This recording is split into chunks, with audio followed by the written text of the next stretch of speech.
Hello everyone, स्वागत आपका आज एक नए फैक्ट की क्लास में। तो हम फैक्ट आज करने वाले हैं मध्यकालीन भारतीय इतिहास से, जिसमें कि एक बहुत ही इम्पोर्टेंट टॉपिक है जो कि है मराठा साम्राज्य। कि मराठा साम्राज्य में पेशवा कौन था। हमारा आज का टॉपिक यही है कि पेशवा कौन थे मराठा साम्राज्य में। कि मराठा साम्राज्य में पेशवा जो था वो प्रधानमंत्री या प्रधान सलाहकार होता था।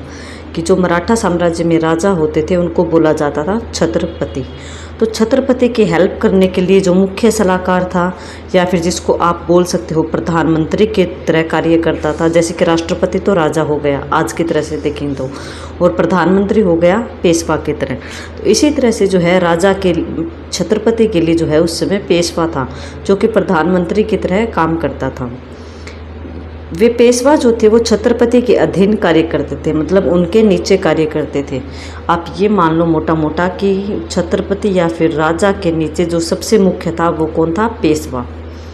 लेकिन बाद में उन्होंने वास्तविक सत्ता अपने हाथों में ले ली और मराठा साम्राज्य के मुख्य शासक बन गए।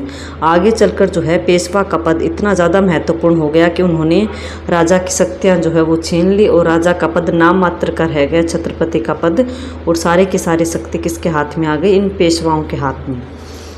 पेशवा जो थे वो शिवाजी के मंत्रिमंडल का मुख्य प्रधान था। कि जो मंत्रिमंडल का सदस्य था उसकी शिवाजी की, मराठा शासक शिवाजी, उसमें जो सबसे ऊपर कौन होता था, पेशवा। पेशवा पर राज्य के सभी मामलों की देखभाल करना, प्रजा हित का उत्तरदायित्व था। उस पर काफ़ी काम का जो प्रेशर होता था, आप ये मान लो काफ़ी काम का कंट्रोल उसी के हाथ में था। राज्य के मामलों को देखभाल करना, प्रजा के लिए कोई अच्छा काम करना, ये सारे फैसले कौन लेता था, टोटली पेशवा।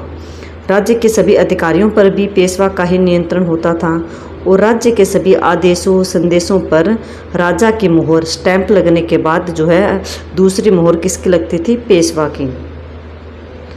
राजा की अनुपस्थिति में पेशवा जो था वो राजा की ओर से शासन कार्य भी करता था। मान लो कि राजा या फिर छत्रपति जो था वो राजधानी में नहीं होता था, तो उसके एब्सेंस में जो है वहाँ का शासन का सारा कार्यभार जो है वो पेशवा ही संभालता था। आप पूरी तरह से अगर एक माइंड में सेट कर लीजिए कि मराठा साम्राज्य में राजा जो था, जिसको कि छत्रपति बोला जाता था, उसके नीचे जो सबसे मेन प्रधान अधिकारी जो मुख्य व्यक्ति होता था वो पेशवा का पद होता था। ये एक पद का नाम है पेशवा, और इस पेशवा के पद पर जो है मुख्य और विश्वास पात्र लोगों को ही नियुक्त किया जाता था, जो कि छत्रपति की सारे छोटे बड़े कामों में हेल्प करता था और उसे अपना सजेशन भी देता था। तो आई होप आपको आज का ये पेशवा का टॉपिक अच्छे से क्लियर हुआ होगा। इसकी एक नेक्स्ट फैक्ट की क्लास और आएगी।